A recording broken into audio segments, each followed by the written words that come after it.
Praise the lord. మన ప్రభువును రక్షకుడైన యేసుక్రీస్తు నామమున మీ అందరికీ నా శుభాది వందనాలు తెలియజేస్తున్నానండి. ఈరోజు దేవుడి యొక్క వాక్యాన్ని, క్లుప్త వాక్యాన్ని, ఒక చిన్న మెసేజ్ని పంచుకోవాలని దేవుని యొక్క ఆత్మ ద్వారా ప్రేరేపింపబడ్డాను. చూడండి, దేవుని వాక్యంలో నిర్దేశించినటువంటి కొన్ని సందర్భాలలో ఆకాశముని తెరవబడటం అనేది దేవుని వాక్యంలో మనం చూస్తూ ఉంటాం. ఆదికాండం నుండి ప్రకటన గ్రంథం వరకు మనం చూసుకుంటే కొన్ని సందర్భాల్లో, కొన్ని పరిస్థితులలో దేవుడు ఆకాశాన్ని విప్పినట్టు, ఆకాశాన్ని తెరిచినట్టు మనం బైబిల్లో చూస్తాము. ఆకాశము తెరవడం వల్ల మనకొచ్చే ఉపయోగం ఏంటండి? ఆకాశం తెరవబడటం అంటే అసలు ఏంటి అంటే, ఆకాశాన్ని ఎప్పుడైతే ఆయన యొక్క ఆకాశాన్ని తెరుస్తారో, ఆకాశ వాకిళ్ళు ఎప్పుడైతే దేవుడు విప్పుతాడో అప్పుడు ఆకాశంలో నుండి మనకి బ్లెస్సింగ్స్ అనేవి ధారాళంగా మన మీద కుమ్మరిస్తాడనమాట. దేవుని వాక్యంలో ఉంటుంది, ఆకాశ వాకిళ్ళు విప్పటము అంటే ఏంటంటే పరలోక ద్వారాలు తెరవబడటము, పరలోక సంబంధమైనటువంటి ఆశీర్వాదాలు మన మీద కుమ్మరించటం అనేది సాదృశ్యంగా ఉంటుంది. ఆకాశము తెరవబడటం అనేది ఆధ్యాత్మికంగా మనం ఈరోజు ఏ సందర్భాల్లో ఆకాశం అనేది తెరవబడింది, ఎలాంటి పరిస్థితుల్లో దేవుడు ఆకాశాన్ని తెరిచారు, ఎవరి కోసం ఆకాశాన్ని తెరిచారు అనేది దేవుని యొక్క వాక్యంలో నుండి మనం ధ్యానం చేస్తున్నాం. చూడండి, ద్వితీయోపదేశకాండము 28వ అధ్యాయము 12వ వచనంలో దేవుని వాక్యం ఈ విధంగా ఉంది. చూడండి, యెహోవా నీ దేశము మీద వర్షము దాని కాలమందు కురిపించుటకును, నీవు చేయని కార్యములంతటినీ ఆశీర్వదించుటకును ఆకాశమును తన మంచి ధననిధిని తెరుచును. ఆకాశం నుండి ధననిధిని తెరుచును అంటే ఆకాశంలో ఏదో ఒక ఏంటంటే డబ్బులు ఊడి మన మీద పడతాయేనో కాదనమాట. అదేంటిదంటే స్పిరిచువల్ బ్లెస్సింగ్స్ అంటారు. ఆకాశ వాకిళ్ళు ఎప్పుడైతే తెరవబడతాయో మనం ఆధ్యాత్మికమైనటువంటి ఆశీర్వాదాలని మనం చూస్తూ ఉంటాం. చూడండి, బైబిల్లో కొంతమంది జీవితాలలో ఏ సందర్భాల్లో దేవుడు ఆకాశ వాకిళ్ళు విప్పాడు అనేది మనం ఈరోజు చూసుకుందాం.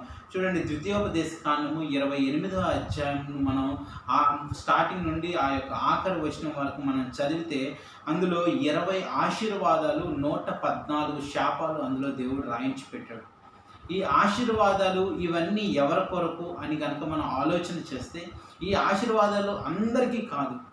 యేసు అని పిలుచు ప్రతివాడు ఆయన వాడు కాదని దేవునిలో ఉంది. సో ఏంటంటే ఈ ఆశీర్వాదాలు అన్నీ అందరికీ రావు, కానీ ఎవరికి వస్తాయి, ఎవరికి ఈ ఆశీర్వాదాలు దేవుడు పొందపరిచి ఉంచాడు అనేది కూడా దేవుని వాక్యం ఉండ. చూడండి, అదే ద్వితీయోపదేశకాండము 28వ అధ్యాయము మొదటి 2 వచనాలు కనుక మనం చూస్తే అందులో ఉంటుంది, నీ దేవుడైన యెహోవా మాట శ్రద్ధగా విని నేడు నీకు ఆజ్ఞాపించినవన్నీ అనుసరించి నడుచుకున్న ఎడల నీ దేవుడైన యెహోవా భూమి మీద ఉన్న సమస్తముల జనుల కంటే నిన్ను హెచ్చించును. నీవు నీ దేవుడు అయిన యెహోవా మాట వినిన ఎడల ఈ దీవెనలు నీ మీదకి వచ్చును అని దేవుని వాక్యంలో ఉంది. దేవుని యొక్క వాక్యము అనేక సార్లు ఎవరన్నా చెప్తుంటే చాలా చక్కగా ఇంపుగా ఉంటుంది వినడానికి. వింటూ ఉండి అంటూ ఉంటాం, అబ్బా ఆయన వాక్యం చాలా బాగా చెప్తారు అలా అని అంటూ ఉంటాం. దానివల్ల మనకి ఎటువంటి ఆశీర్వాదం రాదు, కానీ ఆ వాక్యాన్ని విని ఆ వాక్యానుసారంగా మనం జీవించి ఆ వాక్యానుసారంగా మనం ఎప్పుడైతే మన జీవితాన్ని కట్టుకుంటామో ఖచ్చితంగా దేవుడు తన ఆకాశాన్ని తెరిచి ఆయన ధననిధిని మన మీద కుమ్మరిస్తాడని దేవుని వాక్యంలో. కానీ ప్రాముఖ్యంగా మనం ఏం చేయాలంటే దేవుని వాక్యం వినాలి. తద్వారా మనకి విశ్వాసం అనేది పెరుగుతుంది. వినుట వలన విశ్వాసం కలుగుతుందని దేవుని వాక్యంలో ఉంది. సో ఏంటంటే దేవుని యొక్క వాక్యాన్ని మనం ఎంత వింటే అంత విశ్వాసంలో మనం ముందుకు కొనసాగిపోతూ ఉంటాం. సో దేవుని యొక్క వాక్యం వినడమే కాదు, ఆ వాక్యానుసారంగా మనం జీవించి అట్టి రీతిగా మన జీవితాన్ని కట్టుకున్నప్పుడు దేవుడు ఆకాశ వాక్యాలను విప్పి ఆయన పట్ట జాలనంత విస్తారమైన ఆశీర్వాదాలు మన మీద కుమ్మరిస్తాడు. కొన్ని విషయాలు చూద్దాము బైబిల్లో నుండి. ఎవరెవరు ఏ సందర్భాల్లో ఆకాశ వాకిళ్ళు దేవుడు విప్పాడు అనేది చూద్దాం. మొట్టమొదటిగా ఆకాశ వాకిళ్ళు ఎవరి కొరకు విప్పబడతాయి అంటే, ఎవరైతే ఒబీడియంట్గా ఉంటారో, ఎవరైతే తగ్గించుకొని ఉంటారో, ఎవరైతే లోబడి ఉంటారో వాళ్ళకి ఆకాశ ధననిధిని దేవుడు తెరుస్తాడని దేవుని వాక్యం నుండి. చూడండి, మార్కు సువార్త 1వ అధ్యాయము 4వ వచనము చదువుతున్నప్పుడు, బాప్తిసమిచ్చి యోహాను అరణ్యంలో ఉండి పాప క్షమాపణ నిమిత్తము మారుమనసు విషయమై బాప్తిసమును ప్రకటించుచూ వచ్చెను. మొట్టమొదటిది పాప క్షమాపణ నిమిత్తము, రెండవది మారుమనసు, తర్వాత బాప్తిసము. ఫస్ట్ పాప క్షమాపణ, మన పాపాలన్నీ ఒప్పుకోవాలి, మనం మారుమనసు పొందాలి, ఆ తర్వాత మనం బాప్తిసంలోకి రావాలి. సో ఇక్కడ చెప్పిన రీతిగా ఇక్కడ ఆకాశం ఎవరికి తెరవబడింది అనేది కనుక మనం చూస్తే, అదే మార్కు సువార్త 1వ అధ్యాయం 4 నుండి 12వ వచనంలో ఈ మాట ఉంటుంది. ఆ దినములలో యేసు గలిలయలోని నజరేతు నుండి వచ్చి యోర్దానులో యోహాను చేత బాప్తిసము పొందెను. వెంటనే ఆయన నీళ్లలో నుండి ఒడ్డునకు వచ్చుచుండగా ఆకాశము తెరవబడిటియు పరిశుద్ధాత్మ పావురం వలె తన మీదకి దిగి వచ్చుటయు నేను చూచెను. మరియు నీవు నా ప్రియ కుమారుడు, నీ యందు నేను బహుగా ఆనందించుచున్నానని ఆకాశం నుండి ఒక శబ్దము వినబడింది. చూడండి, ఆకాశము ఇక్కడ యేసు ప్రభు బాప్తిస్మ తీసుకొని ఆ విధంగా నడుస్తూ వస్తున్నప్పుడు ఆకాశం అనేది తెరవబడటం చూశాడు. ఎందుకు తెరవబడింది అంటే, దేవుడు ఎంతో లోబడి ఉన్నాడు. ఆయన ఈ సర్వ సృష్టిని సృష్టించిందే ఆయన, కానీ ఆయనకి బాప్తిసం అవసరం లేదు. కానీ లోకమంతా ఇదొక తీరు, ఈ విధంగా ఫాలో అవ్వాలని ఆయన బాప్తిసం తీసుకున్నారు. అంటే ఎంతగా తగ్గించుకున్నారు యేసు ప్రభు, ఎంతగా తగ్గించుకున్నారు అనేది కూడా బైబిల్లో పౌలు ప్రస్తావిస్తూ రాస్తాడు. ఫిలిప్పీలకు రాసిన పత్రిక 2వ అధ్యాయం 6 నుండి 8 వచనాల్లో ఉంటుంది. అనగా సిలువ మరణము పొందునంతగా విధేయత చూపిన వాడే తన్ను తాను తగ్గించుకొనెను అని దేవుని వాక్యం.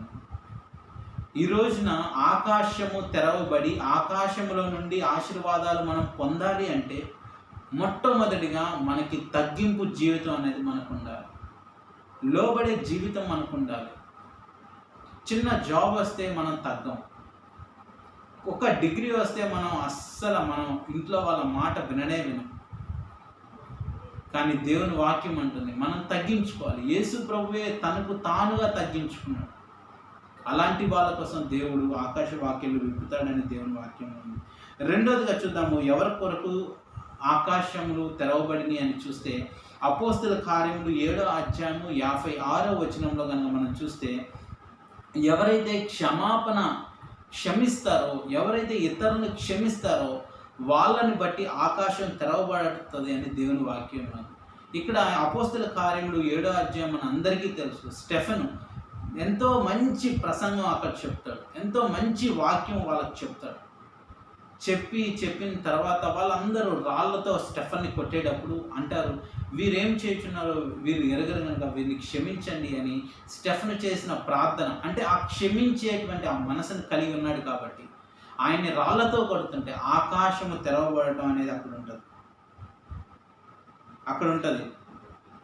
ఏముంటుందంటే చూడండి, అపోస్తల కార్యములు 7వ అధ్యాయం 56వ వచనం, ఆకాశం తెరవబడటయు మనిషి కుమారుడు దేవుని కుడిపార్శ్వమందు నిలిచి ఉండట చూచుచున్నానని చెప్పాను. అంటే ఎప్పుడైతే మనం ఇతరులని క్షమిస్తూ ఉంటామో అలాంటి పరిస్థితుల్లో దేవుడు మన ఆకాశ వాక్యాలు విప్పి మన మీద మంచి ఆశీర్వాదాన్ని ఆయన కుమ్మరిస్తాడని దేవుని వాక్యం. మూడోదిగా చూద్దాము, ఇది చాలా ప్రాముఖ్యమైనటువంటి విషయం. ఇక్కడ చూడండి, మూడవదిగా మలాకీ గ్రంథము 3వ అధ్యాయము 10వ వచనంలో, ఎవరైతే దశమ భాగాలు మందిరానికి తీసుకొని వస్తారో వారి కొరకు ఆకాశ ధన వాక్యులు విప్పుతారు అని దేవుని వాక్యంలో. దశమ భాగం అనగానే చాలామంది క్రిస్టియన్స్గా దశమ భాగం అనేది సంఘానికి ఇవ్వరు. మీరు ఎక్కడికి వెళ్తే అక్కడ సంఘానికి దశమ భాగం, మన దశమ భాగం అది దేవుడిది, పరిపూర్ణంగా దేవుడిది. చాలామంది అంటారు కొత్త నిబంధనలో ఎక్కడా లేదు కదా, ఇది మనం ఎలా పాటిస్తాం, ఇది పాత నిబంధనది కదా, యేసు ప్రభు పాత నిబంధన సిలువలో మేకులు కొట్టేశాడు కదా అని అంటారు. కానీ అది కానే కాదు. మన దశమ భాగం అది ప్రభువుదని దేవుని వాక్యంలో. దశమ భాగాలు బైబిల్లో ఇంకొక మాట, నీ ఆస్తిలో భాగాన్ని అమ్మి దేవుని మహిమపరచమని ఉంటుంది, దేవుని ఘనపరచమని ఉంటుంది. దశమ భాగాలకే మనం ఇంత కష్టపడితే ఆస్తిలో భాగాన్ని అమ్మి దేవుని ఘనపరచాలంట. దేవుని కొరకు మనం ఎంత చేసినా తక్కువ. ఎందుకంటే మనం చేసిన పాపాలకి, మనం చేసినటువంటి ప్రతి విధమైనటువంటి కార్యానికి మనం నరక పాత్రులమై ఉన్నాం. అలాంటిది దేవుడు మన కొరకు ఆయన శిలువలో కార్చిన ఆ యొక్క రక్తాన్ని బట్టి, ఆయన పెట్టిన ఆ ప్రాణాన్ని బట్టి మనకి ఈరోజు దేవుడు ఎటర్నిటీని దయచేస్తాడు, నిత్య రాజ్యానికి మనం దయచేస్తాడు. దేవుని వాక్యంలో చూడండి, మలాకీ గ్రంథము 3వ అధ్యాయం 10వ వచనం చదువుతున్నాను.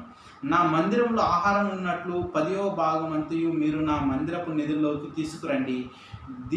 దీన్ని చేసి మీరు నన్ను శోధించిన ఎడల నేను ఆకాశ వాకిళ్లను విప్పి పట్టజాలనంత విస్తారముగా దీవెనలు కుమ్మరించెదను.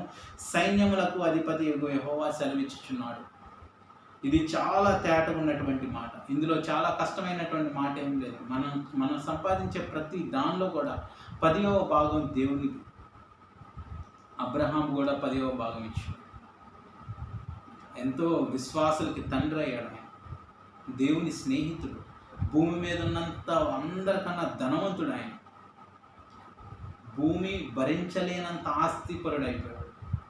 దేవుడికి ఇచ్చిన వాళ్ళు ఎన్నడూ దేవుడు తక్కువ చేయడు. దేవుడికి ఇచ్చాడుగా, మరి అబ్రహాం దగ్గర పేదవాడు అయిపోలే. అబ్రహాం ఎంతగా ఇచ్చాడో అంతగా ఆశీర్వదింపబడ్డాడు. సో మూడవదిగా మనం చూసుకున్నాము, ఎవరైతే దేవునికి దశమ భాగం ఇస్తారో వారి కొరకు దేవుడు ఆకాశ వాకిళ్ళు విప్పుతాడని దేవుని వాక్యం. నాలుగవదిగా ఎవరైతే ప్రార్థన చేస్తూ ఉంటారో వాళ్ళ కొరకు ఆకాశ వాకిళ్ళు విప్పుతూ ఉంటారు.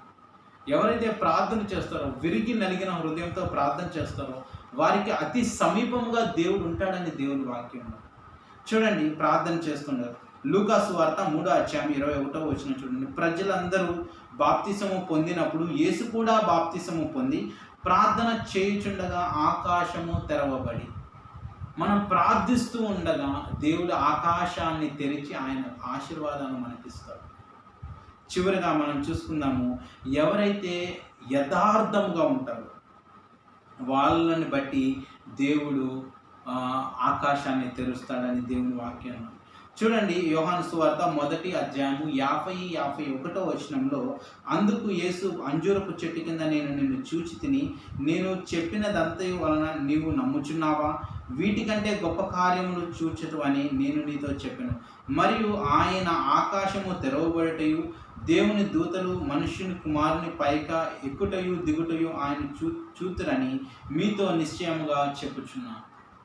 యథార్థంగా నతానీయులు చాలా యథార్థవంతుడు. నతానీయులు యేసు ప్రభు గురించి ఒక మాట అంటాడు, కానీ యేసు ప్రభు నతానీయుల గురించి కూడా ఒక మాట అంటాడు. తెలుసా? ముందు యేసు ప్రభు నతానీయుల గురించి చెప్పిన మాట ఏంటో తెలుసా? చూడండి, యోహాను సువార్త 1వ అధ్యాయము 47వ వచనంలో ఈ మాట ఉంటుంది. యేసు నతానీయులు తన యొద్దకు వచ్చుట చూచి, ఇదిగో ఇతడు నిజముగా ఇశ్రాయేలీయుడు, ఇతని యందు ఏ కపటము లేదని ఆయన గురించి యేసు ప్రభు చెప్పాడు. యేసు ప్రభు నతానీయుల గురించి చెప్పిన సాక్ష్యం ఏంటో తెలుసా? ఇతను నిజముగా ఇశ్రాయేలీయుడు, ఇతని యందు ఎటువంటి కపటము లేదని చెప్పాడు. కానీ నతానీయులు యేసు ప్రభు గురించి చాలా అద్భుతంగా చెప్తాడు. చూడండి, అదే యోహాను సువార్త 1వ అధ్యాయం 49వ వచనంలో, నతానీయులు, బోధకుడా, నీవు దేవుని కుమారుడవు, ఇశ్రాయేలు రాజు అని ఆయన ఉత్తరం ఇచ్చెను. చూడండి, ఎవరైతే యథార్థంగా ఉంటారో, యథార్థంగా దేవుని సన్నిధిలో నిలబడతారో అట్టి వాళ్ళ కొరకు దేవుడు ఆకాశ వాక్యాలు విప్పుతాడని దేవుని వాక్యంలో ఉంది. ఆరోదిగా చివరిగా ఎవరైతే ఆత్మ పూర్ణులై ఉంటారో, ఎవరైతే పాపము లేకుండా ఆత్మ ద్వారా నింపబడి పాపం లేని వారిగా దేవుని యొక్క దృష్టికి కనపడతారో అట్టి వారి కొరకు దేవుడు ఆకాశ వాక్యాలు విప్పుతాడని దేవుని వాక్యంలో. లోకమంతా పాపం చేశారు, కానీ నోవాహు పాపం చేయలేదు. నోవాహు మట్టికి యథార్థంగా దేవుడి దగ్గర ఉన్నాడు. సో ఈ నోవాహుని, అతని కుటుంబాన్ని దేవుడు కాపాడాడు. ఆకాశ వాక్యులు తూమిళ్ళు విప్పాడు, అందరూ సర్వనాశనం అయిపోయారు, కానీ నోవాహు కుటుంబాన్ని కాపాడాడు.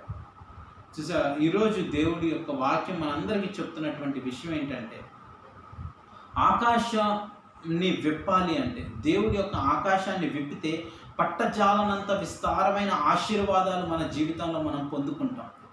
అలా జీవించాలి అంటే మనకి ఉండవలసినటువంటి కొన్ని విషయాలు నేను చెప్పాను. మనం లోబడి ఉండాలి, యేసు ప్రభు వలె తగ్గించుకొని ఉండాలి. రెండోదిగా మనం ఇతరుల్ని క్షమించే వారిగా ఉండాలి. మూడోదిగా నేను చెప్తూ వచ్చాను, మన యొక్క దశమ భాగాలు దేవుని మందిరానికి తీసుకొని రావాలి. నాలుగోదిగా మనం ప్రార్థన చేయాలి. ఐదోదిగా యథార్థంగా మనం నిలబడాలి. ఆరోదిగా ఆత్మ పూర్ణులై పాపము లేని వారిగా మనం జీవించాలి. అప్పుడు దేవుడు ఆకాశ వాక్యుల్ని విప్పి మనకి పట్టజాలనంత విస్తారమైనటువంటి ధననిధిని ఆయన మనకు దయచేస్తాడని దేవుని వాక్యంలో చాలా స్పష్టంగా. ఈరోజు మీ జీవితంలో, నా జీవితంలో దేవుడు ఇలాంటి ఆశీర్వాదాలు ఇవ్వాలని నేను కోరుకుంటున్నాను. కళ్ళు మూసుకొని ప్రార్థన చేస్తాను. మహాపరిశుద్ధుడా, ప్రేమగల దేవా, నా గొప్ప రక్షానికి వందనాలు. నైనా ఈ సమయంలో ఎంతమంది అయితే నైనా ఈ వాక్యాన్ని ధ్యానించారో, ఈ వాక్యాన్ని నైనా విని ఉన్నారో, వాళ్ళందరి జీవితంలో నైనా ఆకాశ వాకిళ్ళు విప్పినైనా పట్టజాలనంత విస్తారమైనటువంటి ఆశీర్వాదాలు వాళ్ళ జీవితాల్లో, కుటుంబ జీవితాల్లో సహాయం చేయాలి. వాళ్ళ మీద కుమ్మరించమని బాధలు పడుతున్నాను రాజా. నైనా ఏ రీతిగా మేము చూసామో అన్ని రీతిలుగా నైనా తగ్గించుకొని క్షమించే క్షమాపణ, ప్రార్థన, నైనా విశ్వాసం, నైనా పాపం లేని జీవితం మేము జీవించినప్పుడు మీరు మాకు ఆకాశ ధనాన్ని, మరి ముఖ్యంగా దశమ భాగాన్ని మేము మీ మందిరానికి తెచ్చినప్పుడు మీరు మాకు దయచేస్తారని దేవుని వాక్యం. అట్టి రీతిగా మమ్మల్ని అందరిని ఆశీర్వదించండి, సహాయం చేసి మహిమ పొందుకోమని నా ప్రభును, నా ప్రియ రక్షకుడైన యేసుక్రీస్తు అతి శ్రేష్టమైన ప్రార్థన చేసి వేడుకొని పొందుకున్నాము తండ్రి. Amen. My dear brothers, may God bless you and will see in the next video. Thank you so much.